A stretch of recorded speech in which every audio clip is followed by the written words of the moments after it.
আজকের এই অনুষ্ঠানে উপস্থিত সম্মানিত সভাপতি, উপস্থিত সম্মানিত স্বরাষ্ট্রমন্ত্রী, সম্মানিত প্রতিরক্ষা উপদেষ্টা, সম্মানিত সেনাবাহিনী, নৌবাহিনী এবং বিমান বাহিনীর প্রধানগণ, সেনাবাহিনীর ঊর্ধ্বতন কর্মকর্তাগণ,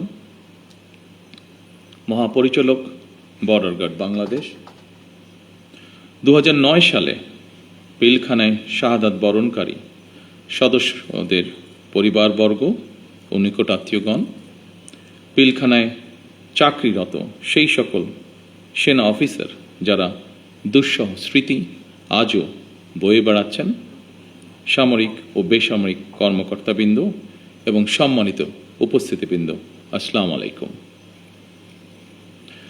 মাহে রমজানের এই পড়ন্ত বিকেলে আমি শ্রদ্ধার সাথে স্মরণ করছি মহান মুক্তিযুদ্ধের বীর শহীদদের, 90-এর গণ আন্দোলন এবং 24-এর গণ অভ্যুত্থানে শাহাদাত বরণকারী সকল ছাত্র জনতাকে গভীর শ্রদ্ধার সাথে স্মরণ করছি 2009 সালের 25 এবং 26শে ফেব্রুয়ারি পিলখানায় সংগঠিত বর্বরোচিত হত্যাকাণ্ডে শাহাদাত বরণকারী 57 জন দেশপ্রেমিক সেনা কর্মকর্তা সহ 74 জন বীর শহীদকে। আমি তাদের আত্মার মাগফিরাত কামনা করছি এবং শোক সন্তপ্ত পরিবার বর্গের সদস্যদের প্রতি জানাই গভীর সমবেদনা। আজ 25শে ফেব্রুয়ারি জাতির ইতিহাসে এক রক্তাক্ত এবং বেদনা বিধুর দিন। এ দিনটি এলে প্রকৃতি যেন আবার স্মৃতি ও শোকের ভারে নীরব হয়ে যায়। বাতাসে ভেসে আসে সেই বিভীষিকাময় মুহূর্তের আর্তনাদ। আমাদের হৃদয় গভীর বেদনায় ভারাক্রান্ত হয়ে ওঠে। 2009 সালের 25 এবং 26শে ফেব্রুয়ারি এই নির্মম ঘটনা আমাদের জাতীয় জীবনে এক গভীর ক্ষত সৃষ্টি করেছে, যার বেদনা সময় পেরিয়ে আজও বহমান। দীর্ঘ 17 বছর পরে শহীদদের স্মৃতি বিজড়িত এই প্রাঙ্গণে আজ আমার কণ্ঠ কিছুটা স্বাভাবিকভাবে ভারী হয়ে উঠছে। আমি কেবল একজন জনপ্রতিনিধি হিসাবে নয়, একজন সেনা পরিবারের সদস্য হিসাবে, একজন সহযোদ্ধার সন্তানের মতন আপনাদের সামনে, আপনাদের সাথে আজকে উপস্থিত হয়েছে। 2009 সালে সেই বিভীষিকাময় ঘটনায় 57 জন মেধাবী ও দেশপ্রেমিক সেনা কর্মকর্তা সহ মোট 74টি প্রাণ ঝরে গিয়েছিল। প্রতিটি নাম একটি পরিবারের আলো নিভে যাবার গল্প, প্রিয়জন হারানোর বেদনা বিধুর অধ্যায়, একটি সন্তানের পিতৃহীন হওয়ার ইতিহাস, একটি স্বপ্নের অসমাপ্ত মহাকাব্য। আমি দেশে প্রত্যাবর্তনের পরপরই বনানী সামরিক কবরস্থানে গিয়ে শহীদ সেনা কর্মকর্তাদের কবরের পাশে দাঁড়িয়ে উপলব্ধি করেছি গত 17 বছরে আপনাদের দুর্বিষহ সংগ্রাম, অপরিসীম ত্যাগ আর দাঁড়ে দাঁড়ে ঘুরে বিচার না পাওয়ার নিদারুণ যন্ত্রণা। সম্মানিত উপস্থিতিবৃন্দ, আমি বিশ্বাস করি পিলখানার ঘটনাকে রাষ্ট্রীয় মর্যাদায় স্মরণ করা আমাদের জাতীয় দায়িত্ব। 25 ও 26শে ফেব্রুয়ারি ঘটনাকে ইতিহাসে রাষ্ট্রীয় মর্যাদা না দিলে ভবিষ্যৎ প্রজন্ম আমাদেরকে হয়তো ক্ষমা করবে না। তাই সেনাবাহিনীও আপনাদের সঙ্গে আলোচনা করে 25 এবং 26শে ফেব্রুয়ারি স্মৃতিকে অম্লান করে রাখতে বর্তমান সরকার ইনশাল্লাহ কাজ করবে। আমাদের সীমান্ত রক্ষী বাহিনী শিকড় আমাদের স্বাধীনতার ইতিহাসে প্রথিত। 1971 সালের যেদিন চট্টগ্রামের কালুরঘাট বেতার কেন্দ্র থেকে শহীদ রাষ্ট্রপতি জিয়াউর রহমান স্বাধীনতার ঘোষণা দিয়েছিলেন, সেদিন সেনাবাহিনীর সাথে তদানীন্তন ইপিআর এর সদস্যবৃন্দ বেতার কেন্দ্রের দায়িত্বে নিয়োজিত এক থেকে গৌরবময় ইতিহাসের সাক্ষী হয়েছেন এবং মহান মুক্তিযুদ্ধের সূচনা লগ্ন থেকে সেনাবাহিনীর সাথে অবিস্মরণীয় অবদান রেখে চলেছেন। পরবর্তীকালে শহীদ রাষ্ট্রপতি জিয়াউর রহমান সীমান্তরক্ষী বাহিনীকে সুসংহত করতে বিশেষ গুরুত্ব আরোপ করে অবকাঠামোগত উন্নয়ন এবং প্রয়োজনীয় সংস্কার কাজ করেন। সেনাবাহিনী থেকে যোগ্য ও মেধাবী অফিসারদের পেশনে প্রেরণের সংখ্যা বৃদ্ধি করা হয়।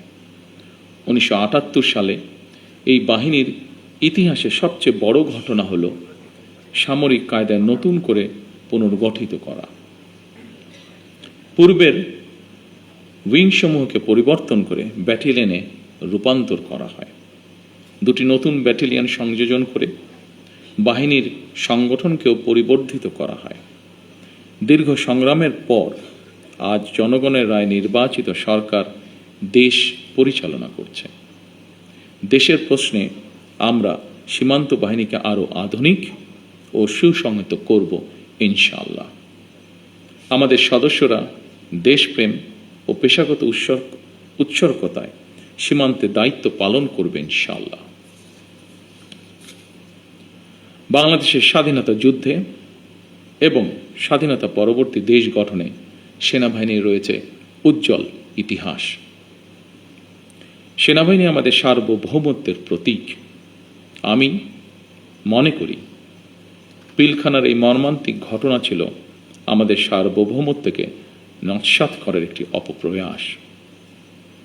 পিলখানার ঘটনার পরিক্রমায় আমাদের জাতীয় নিরাপত্তার কাঠামোর দুর্বলতা ফুটে উঠেছে। তাই বহির্বিশ্বের সাথে তাল মিলিয়ে আমাদের জাতীয় নিরাপত্তার কাঠামোকে আরও আধুনিক, সময় উপযোগী এবং শক্তিশালী করা প্রয়োজন অবশ্যই, এবং এ লক্ষ্যেই আমাদের সরকার কাজ করবে ইনশাআল্লাহ। একই সাথে শহীদ পরিবারের সদস্যদের কল্যাণে তাদের সন্তানদের শিক্ষা, চিকিৎসা ও পুনর্বাসনের জন্য দীর্ঘমেয়াদী সুরক্ষা ব্যবস্থা গড়ে তোলার প্রতিশ্রুতি আমরা এরই মধ্যে ব্যক্ত করেছি। মাহে রমজান আমাদের সংযম এবং আত্মশুদ্ধির শিক্ষা দেয়। মহান আল্লাহর দরবারে প্রার্থনা করি তিনি যেন শহীদদের আত্মাকে শান্তিতে রাখেন, তাদের পরিবারকে ধৈর্য ও শক্তি দান করেন এবং আমাদের রাষ্ট্র প্রতিষ্ঠানসমূহকে ন্যায়, শৃঙ্খলা ও দায়িত্ববোধের পথে পরিচালিত করেন।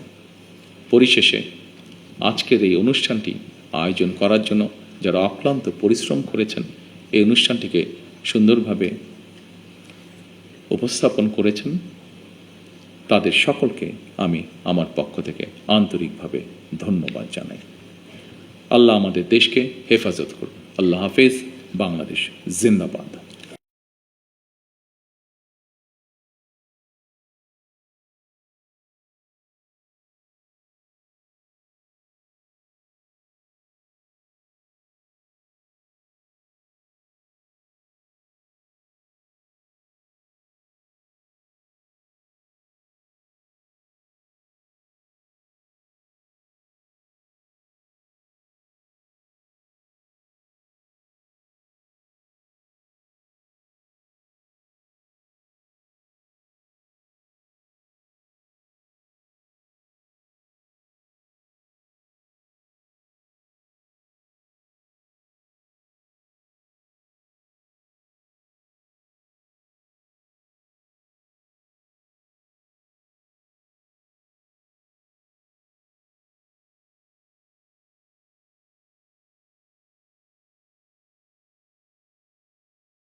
آتنا في الدنيا حسنة وفي الآخرة حسنة وقنا عذاب النار। তো উপস্থিত সকলকে নিয়ে আপনার মহান দরবারে হাত তুলেছি। আপনি আমাদের সিয়াম সাধনকে কবুল করে নিন। 2000 জান্নাতুল ফিরদাউসের উচ্চ মাকাম দান করুন। পার্থিব জীবনে তাদের সকল প্রকার ভুল ত্রুটি ক্ষমা করে দান করুন আমিন। তাদের সকলকে প্রদান করুন। শহীদ পরিবারের যারা বেঁচে আছেন তাদের সবাই শহীদদের রূহ মুবারকের সওয়াব পৌঁছে দিন। তাদের সকলকে জান্নাতুল ফিরদাউস নসিব করুন। এবং তার সহধর্মিনী সাবেক প্রধানমন্ত্রী মরহুমা বেগম খালেদা জিয়াকে জান্নাত দান করুন। হে আল্লাহ, আমাদের এই বাহিনী ও দেশের জাত থেকে এই দেশ ও জাতিকে হেফাজত করুন। রব্বানা وتب علينا إنك أنت التواب الرحيم الحمد لله رب العالمين. السلام عليكم ورحمة